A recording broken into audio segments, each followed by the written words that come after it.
Hello అండి, తిరుపతి వ్లాగ్లో అయితే ఇది పార్ట్ 2 వీడియో అండి. పార్ట్ 1 చూడని వాళ్ళు ఉంటే ఖచ్చితంగా అయితే వెళ్ళైతే మా ప్రొఫైల్ అయితే పార్ట్ 1 వీడియో అయితే ఉంటుంది. ఖచ్చితంగా అయితే వెళ్ళైతే చూసి వీడియో అయితే చూడండి, కొంచెం క్లారిటీ అయితే అర్థమవుతుంది. ఒకడేమో కింద మొబైల్ అయితే యూట్యూబ్ చూస్తున్నాడు, ఒకడేమో పైన లవర్తో అయితే చార్జ్ చేస్తున్నాడు. నేను ఒక్కడిని క్లైమేట్ మొత్తం ఎలా ఉందని మొత్తం అయితే వీడియోస్ అయితే తీసుకుంటే బయట అయితే నిలబడి ఉన్నాను. విని అనలో ఆ ఫోన్ మొబైల్స్ వస్తుంటే నాకు ఒక్కటైతే గుర్తొచ్చింది.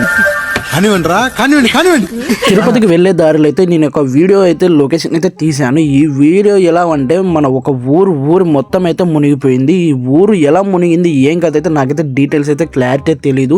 ఈ ఊరు ఎక్కడ ఉంటుందో ఏం కథనో తెలిసిన వాళ్ళు అయితే ఒకసారి అయితే కామెంట్ చేయండి. ఒక ఊరే మునిగిపోయింది. మా మహేషానికి మాత్రం ఆకలి అయితే నిలబడదు. ఎలా అంటే ఏడ దిగినా కూడా ఏడ స్టాప్ అయినా కూడా ఆకలి అవుతుందా అనుకుంటే సమోసాలు అయితే మళ్ళీ అయితే సమోసాలు తెచ్చుకున్నాడు. అవి అయిపోగానే అయితే మళ్ళీ ట్రైన్లో అయితే సమోసా అనుకుంటూ వచ్చారు. వాళ్ళ దగ్గర కూడా అయితే 2 సమోసాలు అయితే తీసుకున్నాను.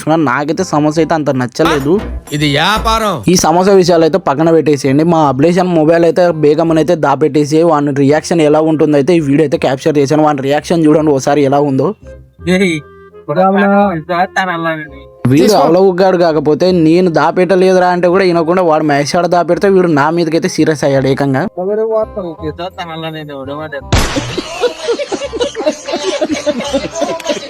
ఆవిడ చాలా సీరియస్ అయిపోయాడు. తర్వాత గొడవ కూడా జరిగింది. ఆ వీడియో పార్ట్ 3లో అయితే చూద్దాం. అండ్ పార్ట్ 3 వీడియో వరకు అయితే ఎక్కువ సమయం అయితే లేదు, త్వరగా అయితే అప్లోడ్ చేస్తా, వెయిట్ చేయండి. మన ఛానల్ అయితే ఫాలో చేయడం మాత్రం మర్చిపోకండి.